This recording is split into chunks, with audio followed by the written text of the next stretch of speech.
यह कहानी एक अद्भुत और भूतिया महल की है जो विक्रमादित्य के समय से जुड़ी हुई है। राजा विक्रमादित्य, जिन्हें अपनी न्यायप्रियता और साहस के लिए जाना जाता था, अपने राज्य के लिए बहुत प्रसिद्ध थे। लेकिन उनके जीवन में एक ऐसा समय आया जब उनकी वीरता और बुद्धिमत्ता उन्हें एक भयावह रहस्य से दो चार करवा देती है, जिसका हल शायद किसी के पास न हो। विक्रमादित्य का एक महल था जो घने जंगल के बीचों बीच स्थित था। यह महल विशाल था, लेकिन उसके अंदर कुछ ऐसा था जो लोगों को डराता था।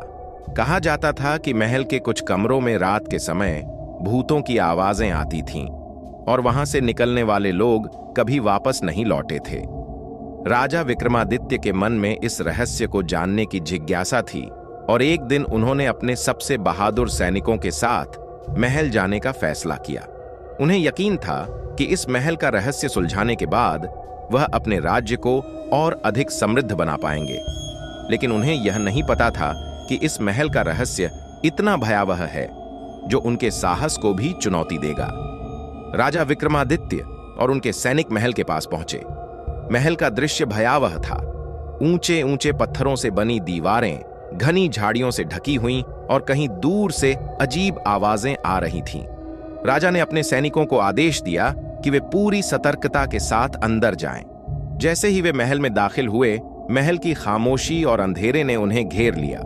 महल के अंदर घुसे तो उन्होंने देखा कि हर कोने में सना हुआ पुराना फर्नीचर पड़ा था और दीवारों पर अजीब सी धुआं सी बसी हुई थी।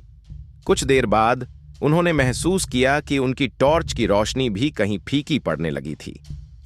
तभी एक जोर से किचक की आवाज आई, मानो महल का कोई दरवाजा खुला हो। राजा विक्रमादित्य और उनके सैनिक कमरे में गए और जैसे ही उन्होंने दरवाजा खोला, एक अजीब सी गंध आई। कमरे में एक पुरानी किताब पड़ी हुई थी जो खून से सनी हुई थी। किताब पर एक मंत्र लिखा था, जिसे देखकर राजा ने अनुमान लगाया कि यह मंत्र किसी भूतिया शक्ति से जुड़ा हुआ है। राजा ने किताब को उठाया और जैसे ही उसे खोला, एक भूतिया और भयावह हंसी गूंजने लगी। राजा विक्रमादित्य और उनके सैनिक अचानक एक अजीब सी भावना से घिर गए। अचानक महल की दीवारों में दरारें आने लगीं और वह किताब उनके हाथों से गिरकर फर्श पर फैल गई। इसी दौरान एक धुआं सा उठने लगा और एक कटा फटा चेहरा धीरे धीरे सामने उभरने लगा। वह चेहरा विक्रमादित्य के सामने आया और बोला, तुमने मेरे शापित महल में कदम रखा है, अब तुम वापस नहीं जा सकते। राजा विक्रमादित्य ने साहस से कहा, तुम कौन हो और तुमने इस महल को शापित क्यों किया?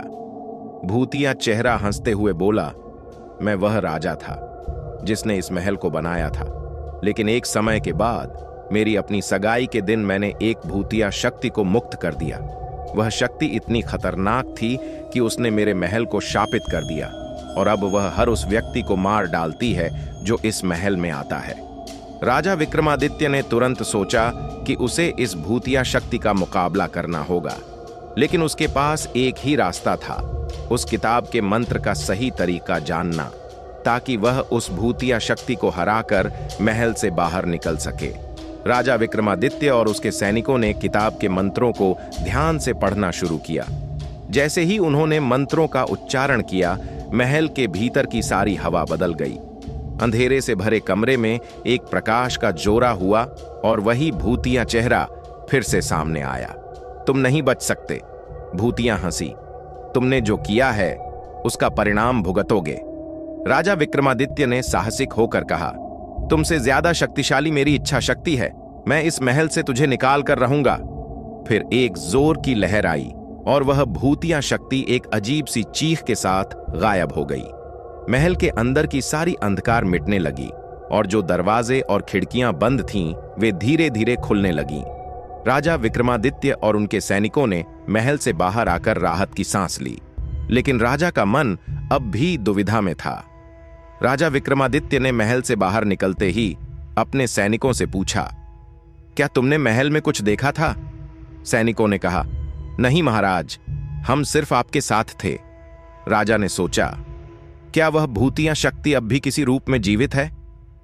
राजा विक्रमादित्य ने महल को तोड़ने का आदेश दिया, लेकिन जैसे ही महल का एक हिस्सा ध्वस्त हुआ, सभी सैनिक चौंक गए। महल के भीतर से फिर से वह कटी फटी चेहरा उभरा और उसने राजा को देखा। तुमने मुझे नहीं हराया, वह चेहरा बोला। मैं तुम्हारे भीतर हूं। राजा विक्रमादित्य को यह समझ में आ गया कि वह महल और उसकी भूतियां शक्ति से पूरी तरह से छुटकारा नहीं पा सकता। अब वह पूरी तरह से शापित हो चुका था। उसकी यात्रा अब कहीं और खत्म नहीं हो रही थी, बल्कि वह खुद उस भूतिया शक्ति के जाल में फंस चुका था जिसे उसने नष्ट करने की कोशिश की थी।